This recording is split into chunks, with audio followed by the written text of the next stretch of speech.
Kawal ng demokrasya! Tinig na hindi natitinan, kasama mo sa bawat laban, katotohanan ng sandigan. Waldy Carbonell! Kakampi ng mamamayan, tagapagtanggol ng bayan. Walang urong, walang iwanan. Dito, malinaw ang paninindigan. Dito, buhay ang boses ng bayan. Demokrasya, kasama mo si Waldy Carbonell. Allahu Akbar. Bismillahirrahmanirrahim.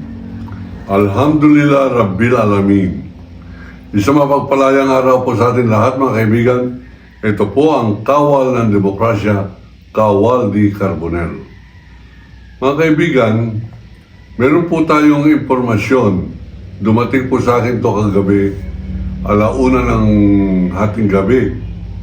Meron pong tumawag sa akin. Alam po naman ninyo ako, kahit na sinong tumatawag, sinasagot ko, hindi ko na tinitignan yung kung kanino nang galing, sapagkat tinatrato ko yung aking cellphone na parang lumang telepono.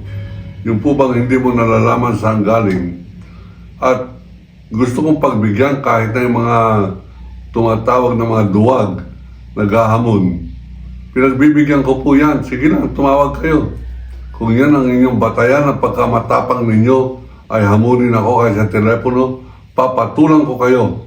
At kung gusto ninyo, magkikita tayo sa kahit na anong oras, papatulang ko pa rin kayo. Kung gusto ninyo ako i-set up, papatulang ko pa rin kayo.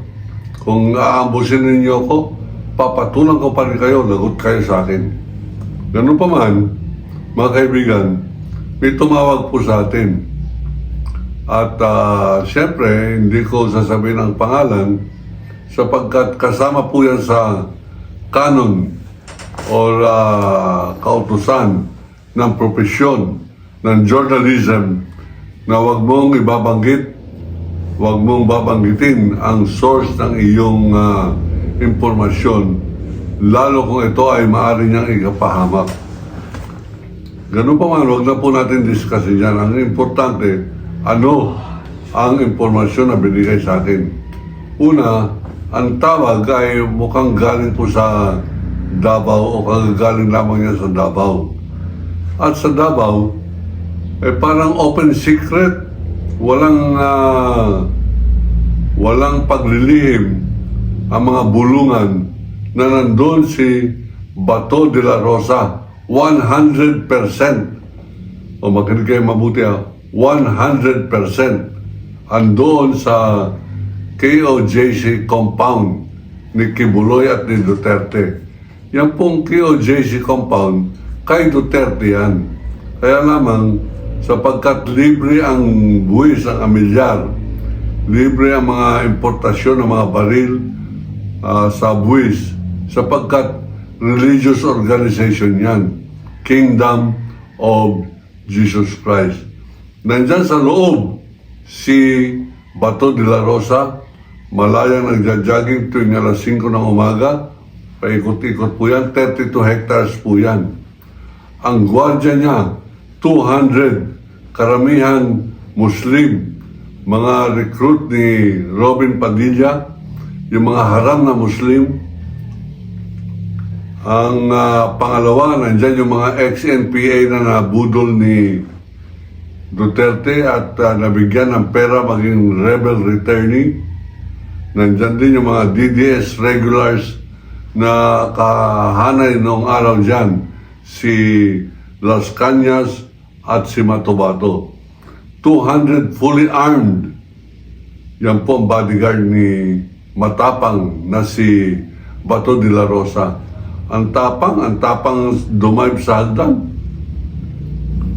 Nagkandara pa. Tapos sabi niya, injured siya sa battle. Hindi po yan ang papag-usapan natin, yung katapangan ni De La Rosa. Alam po ninyo, yung mga ganyan siga-sigang tao na merong pwesto, training niyan ay karuwagan. Hindi yan magiging matapang kung nag-iisa. Hindi yan magiging matapang kung siya'y magsasalita ng walang ibang tuturo kundi kasinungalingan. Hindi yan magiging matapang kung wala sila sa poder. Matapang yan sapagkat kanang kamay siya ni Duterte. Yan ang katapangan yan. Si Duterte, matapang lamang yan pagdala niya rin yung kanyang tatlong SUV field van ng mga bodyguards niya. At ang gaganda ng kanilang mga armas, mga Scorpion, pareho nung kay Aplaska, Scorpion pistol. 180 po yan ang nakita ko sa gun store. Pagka ginawa mo pang automatic, magiging 200,000 na yan. Marami po yan doon sa Davao sapagkat yan ang kaso ni Kibuloy sa FBI sa Firearm Tobacco Alcohol Unit ng Law Enforcement ng Amerika. Ang kaso niya riyan ay smuggling ng firearm at saka human trafficking. Ano po yung human trafficking? Yan po yung pagbubugaw ng mga Pilipina. Ay sinisingil ng $5,000 bawat isang Pilipina na mapapangasawa ng isang negro o ng Amerikano para maging American citizen. Abay, yan ang kaso niya sa Amerika. Kaya hindi po yan pwede nang bumalik doon. Yang si Bato, mga kaibigan, haya-hayang buhay dyan sa Davao. Bakit? Sapagkat pinakita ng gobyerno ang kanyang kainutilan. Bago tumakas, nagtutos pa sila ni John Vic Remulla at sasabihin ni John Vic Remulla sa kanyang pagpunta sa Senado habang nagkakagulo. Abay, ano siya, yung pinakamataas na opisyal na kumukontrol ng buong kapulisanan. Sabi niya, andito ako hindi para aristohin si Senator Bato de la Rosa. Ano pala ang pagpunta mo riyan? Para alalayan tumakas sapagkat 27 minutes matapos mong bigkasin yan, umalis na si Robin Padilla kasama si Bato de la Rosa at nagpunta sa Manila Yacht Club, sumakay dun sa Happy Life yacht ni Chavit Singson, nagtungo sa Batangas, dun sumakay ng helicopter. Courtesy and information na yan ni kaibigang Ramon Tulfo. Kaibigan ko po yan si Ramon Tulfo, personal. Mga bata pa kami, magkaibigan na kami yan. Nung minsan nakulong yan, nag-smuggle ako ng baril. Yan, may pagka parang barkadahan niya, parang si Robin at si Bato.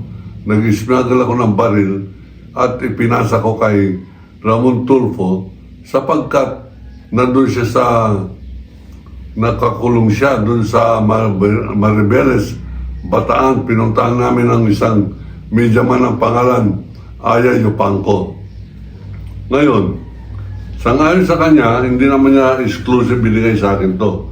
Sinabi niya sa mga interview niya at sa kanyang column na si Robin Padilla ang nagtakas kay Bato de la Rosa. Ano kahinaan ng gobyerno ito? Hanggang ngayon, wala pang demanda. Dapat obstruction of justice yan. Inaasa na lamang uli natin sa ICC. Bakit? Hudikatura natin ay inutil. Walang ginagawa. Hindi kaya. Yan nasa Davao. Sinasabi ko na 100% si Bato de la Rosa nasa Davao. Ang kanyang armas na personal, 21 firearms. 5 Scorpion, meron siyang 3 Kimber, yung pinakamahal na 45 caliber. Meron siyang pareho ng baril ni Duterte, yung Heckler & Co. 45, SK 45 caliber. Ang halaga po niyan 150,000. Abay, napakaraming baril ni personal. Pero hindi po yan nakakatakot na dalawang kamay niya eh. Yung 200 armed men niya, karamihan yan ay haram na Muslim. Bakit haram? Sapagkat ibig sabihin yan, mga peke na Muslim, na panganak na Muslim, pero pinipili nilang maging saitan. Yung pong saitan, yan po yung mga tagasunod ng mga satanic, mga Lucifer, mga demonyo. Eh kung pinagtatanggol mo, ay pareho ni bato. Pinagtatanggol mo, mamamatay tao. Pinagtatanggol mo, bumomba ng Marawi City. Ano kang klase Muslim? Haram kang Muslim. Ikaw, haram na Muslim. Ngayon, bodyguard kayo ng isang kriminal, maraming pinapatay ng mga tao, mamaang-maangan pa tayo. Hindi na kailangan ng ano yan, logic mo lamang. 30,000, ang sabi ng pulis, 6,000 lamang. Meron nga napakulong, sabi ni Bato. Napakasinungaling ni Bato. Yan siguro ang kwalifikasyon para maging senador. Maging sinungaling ka. Maging Alan Cayetano ka. Nung araw, ang mga makapili, mga kaibigan, nagsusot ang bao ng bayong. Ngayon, ang makapili, nagsusot ng barong Tagalog at meron pang calling card na kagalang-galang na senator. Ang masama pa niyan, yung demonyo, pinakademonyo, na ang barong Tagalog niya ay kukurtinahin. Abay, Senate President pa. Eh, sino nga naman ang mag-aaresto rito kay Bato de la Rosa? Ang kasagutan ko niyan ay kailangan na ni BBM meron siyang special forces sapagkat hindi niya namasahan si John Vic Rebulla. Idiot yan. Stupido yan. Biro yung sabi niya, hindi niya naman kinakain sabi yun eh. Bakit niya sinabi yun? Sapagkat pumunta siya sa Senado at siya'y naduwag sapagkat maraming may armas, mga tauhan ng USA, Office of the Sergeant at Arms ni ex-Major Aplaska. Abay, hindi mo naman kinakalang pumunta rin at magsabi na I am here not to arrest. Eh kung not to arrest ka, huwag ka na magpunta riyan. Bakit ka pa nagpunta riyan? Para sabihin lang na Bato, tumakas ka na. Dapat maangguluhan to kung paano masasama sa obstruction of justice. Hindi lamang si Robin Padilla. Yan ang pinakabugok na public official. Hindi lamang si Alan Cayetano. Yan ang pinaka-traidor na senador sa kasaysayan ng ating bansa. Hindi lamang dahil kay Bato de la Rosa na pinakamabangis na attack dog ni Duterte. Mga kaibigan, kailangan natin bagong General Torre. Kailangan natin. Marami yan, may mga Pilipinong ganyan. Hanapin ninyo, baka nandiyan yan sa Leyte. Yung grupo nila kasamang Fam Avila. Eh, baka nandiyan yung mga talent. Kunin mo yan, may ex-speaker Romualdez. Yung mga grupo na yan, buuin nyo sarili ninyong special forces at pilitin na lumabas o hulihin itong si Bato de la Rosa. Kung hara-hara yung kanyang mga haram na Muslim, abay, ratratan ninyo na scorpion ninyo.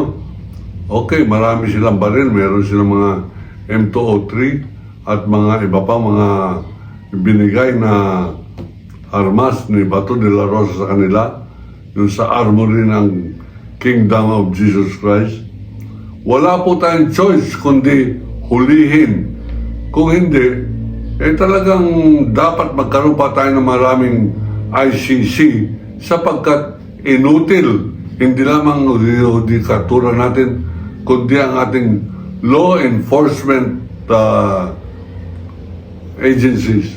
Walang magawa. Ultimo NBI, we are here not to arrest Bato de la Rosa. May warrant of arrest nga. We are here to wait for the go signal of the Supreme Court. Abay, Supreme Court natin sunod-sunuran lamang yan sa China, kay Sara, at sa mga flood control, BGC, Bulacan Group of Contractors. Sila ang pinakamayayaman na grupo ngayon sa ating bansa. At dito sa bansa natin, ang puwersa ng kadiliman, ang nagpapatakbo niyan ay yaman, pera, ill-gotten wealth.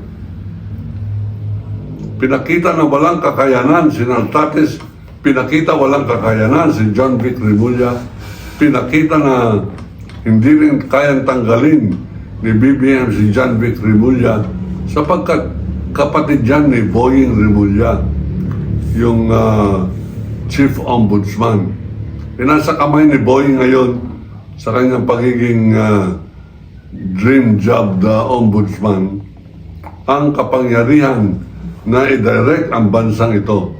Kung tayo ba ay pupunta sa kabutihan o tayo ay tuloy-tuloy na mabubulid sa batis ng kasiphayuan. Uli, ang ating pong tema, kailangan ni BBM ang bagong puwersa. Kailangan niya merong bagong Trillanes, kailangan niya may bagong General Torre. Pag hindi mo na kayang gamitin yung dalawang yan, mag-create ka, maghanap ka, mag-headhunt ka. Marami pang siguro, meron pa siguro mga Pilipino na parang General Torre, meron pa sigurong tao na kasing dakila at kasing sipag, kasing dedicated ni Senator Trillanes. Look for them, Mr. President. Use them. Get them into your team because you need a good team. Yang inyong mga kalaban, malalaking puwersa yan para maging presidente. Si Sara, sabi na aking kaibigan correspondent, kasama ko nag-cover ng Baghdad War. Yan po ang aking ebidensya. Yan, isinusum po natin cameraman na nandun pa tayo nag-cover ng Baghdad War. Meron po mga nagpapanggap na sila nag-cover ng Baghdad War. Wala po silang ganito. Walang ebidensya. Ayan, habang nagbabakbakan, katabi ako ng isang sniper na Amerikano.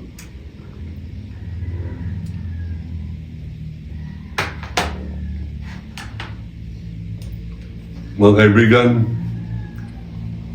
uli, sasabihin po natin, nandyan si Bato de la Rosa at ipakita dapat ng gobyernong ito na kaya niya na magpatupad ng batas. Habulin ninyo yang si Bato de la Rosa, idemanda ninyo si Robin Padilla, Obstruction of Justice, isama na ninyo itong si Cayetano at kung sino pang tumulong para makatakas ang isang international criminal na pareho ni Bato de la Rosa. Yan po ang ating pong komentaryo. Mamaya, doon po tayo sa second double header natin. Ating pong bibigyan uli kayo ng update 2 hours from now. Ako po si Kawaldi Carbonell, nagsasabing iniibig ko ang Pilipinas. China at lahat ng mga China, layas!